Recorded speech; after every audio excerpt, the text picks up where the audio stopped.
ជំរាបសួរបងប្អូនទាំងអស់គ្នាសូមស្វាគមន៍មកកាន់ Channel របស់នាងខ្ញុំឈ្មោះសួនឆៃងិនដែលជា Channel របស់នាងខ្ញុំផ្ទាល់ថ្ងៃនេះខ្ញុំមកបង្ហាញពីរបៀបស្ងោរម្រះឲ្យមានរសជាតិឆ្ងាញ់ពិសាដំបូងខ្ញុំមានម្រះចំនួន3ផ្លែធំបន្ទាប់មកខ្ញុំយកវាទៅកាត់ជាកង់បងប្អូនពេលដែលកាត់ជាកង់ហើយខ្ញុំយកវាទៅខ្វេះគ្រាប់ចេញបងប្អូនខ្វេះគ្រាប់ចេញឲ្យស្អាតសឹមយើងយកទៅលាងទឹកចេញបន្ទាប់ពីខ្វេះគ្រាប់ម្រះរួចហើយខ្ញុំយកសាច់ជ្រូកដែលលាងទឹកហើយយកមកលើយស្បែកចេញបងប្អូនលើយស្បែកចេញហើយខ្ញុំយកវាទៅចិញ្ច្រាំឲ្យម៉ត់បងប្អូនពីព្រោះស្ងោរម្រះយើងចិញ្ច្រាំឲ្យម៉ត់ហើយសឹមយើងយកទៅញាត់ជាមួយសាច់អញ្ចឹងខ្ញុំធ្វើការយកមកហាន់វាជាដុំតូចហើយចាំយកទៅចិញ្ច្រាំពេលដែលសាច់យើងចិញ្ច្រាំរាងម៉ត់បន្តិចហើយខ្ញុំដាក់ខ្ទឹមសចំនួន4កំពឹសបងប្អូនដាក់ខ្ទឹមសរួចហើយខ្ញុំបន្ថែមជាមួយស្លឹកត្រចៀកកតោបងប្អូនចំណែកស្លឹកត្រចៀកកតោនេះដែរតាមចំណូលចិត្តរបស់បងប្អូនទៅបើសិនជាបងប្អូនអត់សូវចូលចិត្តបងប្អូនបាច់ដាក់ក៏បានដែរតែចំណែកខ្ញុំចូលចិត្តស្លឹកត្រចៀកកតោអញ្ចឹងខ្ញុំដាក់ស្ងោរទៅវាបន្ថែមរសជាតិកាន់តែឆ្ងាញ់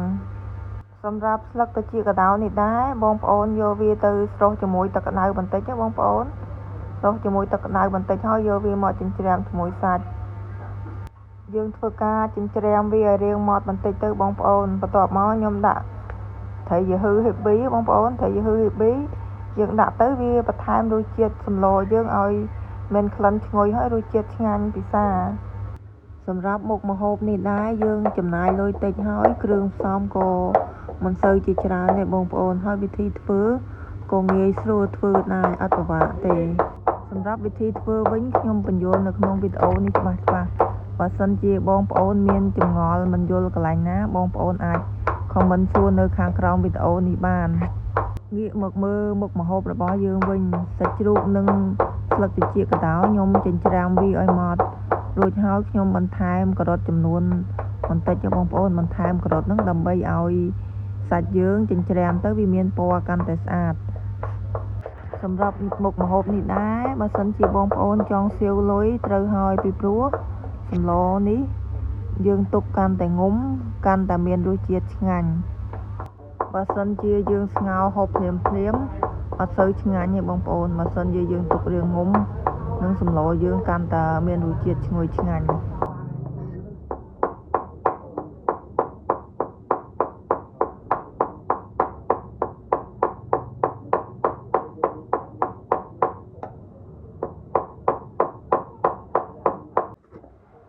ពេលដែលចិញ្ច្រាំសាច់បានម៉ត់ល្អហើយខ្ញុំដួសដាក់ចានរួចហើយខ្ញុំហាន់ទឹកខ្ទឹមជាចំណិតតូចបន្ទាប់មកខ្ញុំដាក់ស្ករបន្តិចមកប៊ីចេងទឹកត្រីនិងទឹកប្រេងខ្យងសម្រាប់ទឹកប្រេងខ្យងបងប្អូនខ្ញុំដាក់រាងច្រើនបន្តិចដើម្បីឲ្យសាច់យើងមានក្លិនឈ្ងុយឆ្ងាញ់ពេលដែលដាក់ទឹកប្រេងខ្យងរួចហើយបងប្អូនកុំភ្លេចដាក់ម្រេចចូលពីព្រោះម្រេចរបស់យើង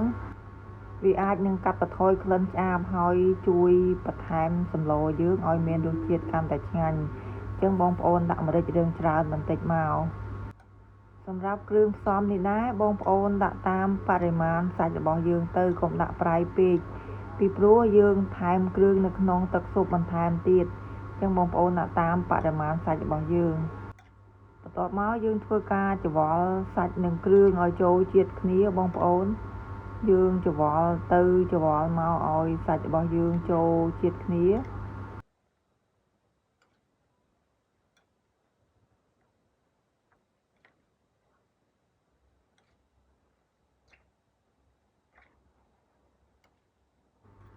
ពេលដែលសាច់ច្របល់ចូលជាមួយគ្រឿងចូលជាតិគ្នាសព្វហើយ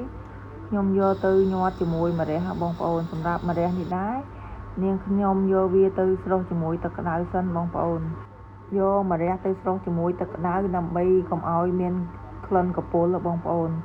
ន្ទាប់មកកុំឲ្យវាល្វីងពេកបើសិនជាបងប្អូនចូលចិត្តល្វីងបងប្អូនបាច់ស្រុះក៏បានដែរតែចំណែកខ្ញុំយកវាទៅស្រុះទឹកក្តៅចំនួន 4-5 នាទីសិនសិមយកវាមកញាត់ជាមួយសាច់បងប្អូនពេលដែលញាត់ជាមួយសាច់បងប្អូនញាត់វាឲ្យណែន ងាត់វាឲ្យរាងណែនបន្តិចកុំឲ្យពេលដែលយើងស្ងោរទៅវាអាចនឹងសាច់នឹងលូនចេញក្រៅអញ្ចឹងបងប្អូនញាត់វាឲ្យរាងណែនបន្តិចបើសិនជាញាត់រាងធូរនឹងសាច់យើងវាអាចនឹងលូនចេញពីម្រះបើសិនជាបងប្អូនមិនទុកចិត្តខ្លាចម្រះនឹងសាច់លូនចេញក្រៅបងប្អូនអាចយកឈើល្អមួយយកមកដោតកន្លែងខាងលើបងប្អូនដោតកន្លែងខាងលើទៅដើម្បីបាំងសាច់របស់យើងកុំឲ្យលូនចេញក្រៅបងប្អូនឥឡូវសាច់របស់យើងបានញាត់ចូលម្រះរួចហើយបន្ទាប់មកយើងទៅមើលទឹកសម្លរបស់យើងទឹកសម្លរបស់យើងបានពុះហើយបន្ទាប់មកខ្ញុំដាក់ម្រះនិងផ្សិតខ្មៅរងាស់ចូលគ្នាបងប្អូនយើងរងាស់វាឲ្យរាងយូរបន្តិចទៅបងប្អូន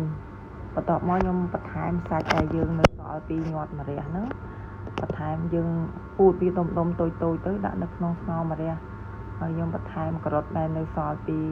យើងចិញ្ច្រាំជាមួយសាច់ហ្នឹងបងប្អូនដាក់វាចូលគ្នារងាស់វាឲ្យយូរបន្តិចទៅបងប្អូនពេលដែលរងាស់បងប្អូនមិនបាច់ដាក់ភ្លើងខ្លាំងបងប្អូនដាក់ភ្លើងតិចបានហើយដើម្បីឲ្យសម្លរបស់យើងវាកាន់តែងុំល្អ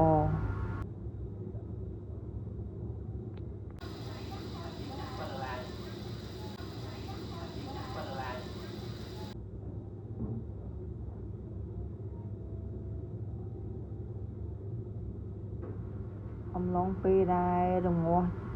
ម្រះបងប្អូនថែមទឹកត្រីស្គរប៊ីចេងដុំស៊ុបខ្នុរឲ្យហើយបងប្អូនឲ្យវាចូលជាតិគ្នាបងប្អូនដាក់តាមបរិមាណដែលបងប្អូនចូលចិត្តទៅ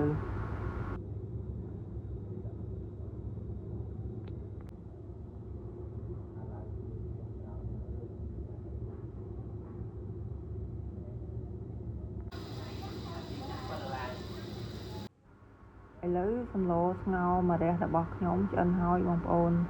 សូមអរគុណបងប្អូនដែលតែងតាចូលចិត្តទស្សនាវីដេអូខ្ញុំពីដើមដល់ចប់សូមចុច Subscribe និងចុចសញ្ញារូបកណ្ដឹងមួយផងបងប្អូនសូមអរគុណ